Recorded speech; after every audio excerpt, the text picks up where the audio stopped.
ये बात हवाओं को बताए रखना, ये बात हवाओं को बताए रखना, रोशनी होगी चिरागों को जलाए रखना। लहू देकर इसकी हिफाजत हमने की है, इस तिरंगे को हमेशा दिल में बसाए रखना। आदरणीय अध्यक्ष महोदय, निर्णायक मंडल एवं मेरे प्रबुद्ध श्रोतागण, मैं इंस्पेक्टर जीडी राजप्रकाश मिश्रा, भारत तिब्बत सीमा पुलिस बल की तरफ से आज के वाद विवाद प्रतियोगिता का विषय मानव अधिकारों का अनुपालन करते हुए देश में आतंकवाद और उग्रवाद से प्रभावी तरीके से निपटा जा सकता है कि विपक्ष में अपना विचार रखना चाहूंगा। महोदय, बात चाहे सीमा सुरक्षा की हो या देश की आंतरिक सुरक्षा की हो, हमारे सुरक्षा बल अपने कर्तव्यों का निर्वहन काफी अच्छे तरीके से कर रहे हैं, परंतु कभी कभी हालात और परिस्थितियां इतनी खराब हो जाती है जब हमें राष्ट्र सुरक्षा में या आत्मरक्षा में कठोर कदम उठाने पड़ते हैं। जब हमारा सामना इन उग्रवादियों और आतंकवादियों से होता है तो ये हमारा स्वागत किसी फूलों के हार से नहीं, बल्कि हमारा स्वागत करते हैं गोलियों की बौछार से और अत्याधुनिक हथियारों से। और उस समय जब गोली कान के 2 इंच दूरी से गुजरती है तो वो जिंदगी और मौत के बीच एक फासला पैदा करती है। और इन परिस्थितियों में भी एक सिपाही के पास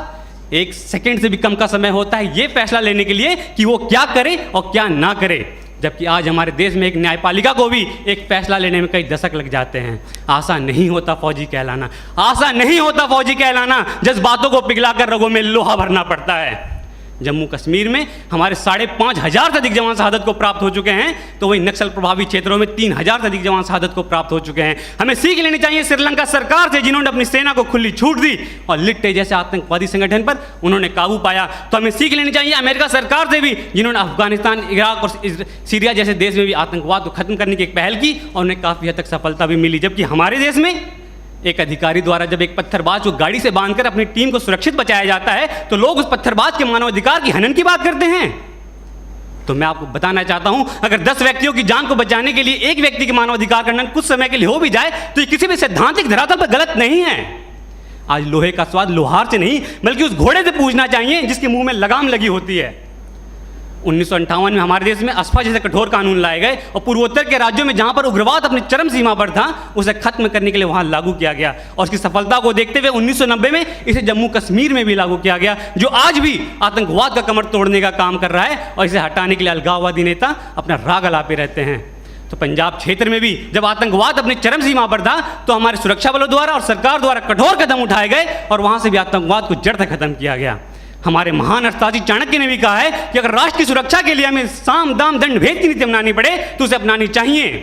और महाभारत में भी जब अर्जुन ने अपने सगे संबंधियों को सामने देखते हुए शस्त्र को नीचे कर दिया था तो भगवान श्री कृष्ण ने उन्हें प्रेरित करते हुए कहा था कि हे पार्थ, अपना शस्त्र उठाओ और कर्म करो।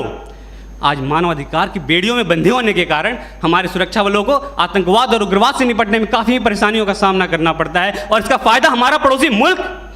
मानव अधिकार को एक हथियार की तरह इस्तेमाल करके करता है, जिससे हमारे जवानों का मनोबल टूटता है। आज हमारे देश में कुछ क्षेत्र ऐसे भी हैं, अगर वहां पे कठोरता से कदम ना उठाए जाएं तो उस क्षेत्र को हमारे देश से अलग होते समय नहीं लगेगा। आज हमारे देश में निष्कर्ष स्वरूप मैं ये कहना चाहूँगा कि हमें मानव मूल्य, हमारे सुरक्षा बल मानव मूल्यों को ध्यान में रखते हुए अपने कर्तव्य का निर्वहन काफ़ी अच्छे तरीके से कर रहे हैं, परंतु कभी कभी हालात और परिस्थितियाँ इतनी खराब होती है कि हमें कठोरता से काम करने पड़ते हैं। जबकि हमारे मानव मूल्यों को ध्यान में रखते हुए हमारे सुरक्षा बल हमारे देश में समय समय पर आने वाले प्राकृतिक आपदा के समय काफ़ी अच्छा काम करते हैं और सीमावर्ती इलाकों में भी सिविक एक्शन प्रोग्राम और बॉर्डर एरिया डेवलपमेंट जैसे प्रोग्राम चलाकर लोगों के मानव मूल्यों को बढ़ाते हैं। और हमारे देश में हमारे आज अजमल कसाब जैसा आतंकवादी, इनका कोई जाति धर्म मजहब नाम पहचान न होने के कारण आसानी से देश में घुस आते हैं और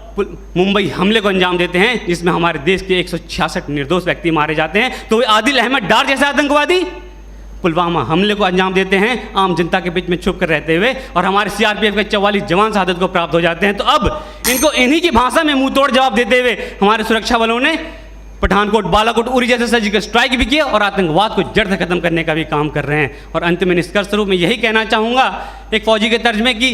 कभी ठंड में ठिठुर कर देख लेना, कभी ठंड में ठिठुर कर देख लेना, कभी तपती धूप में जल कर देख लेना कैसे होती है हिफाजत मुल्क की, कभी वर्दी पहन कर देख लेना। जय हिंद, जय भारत।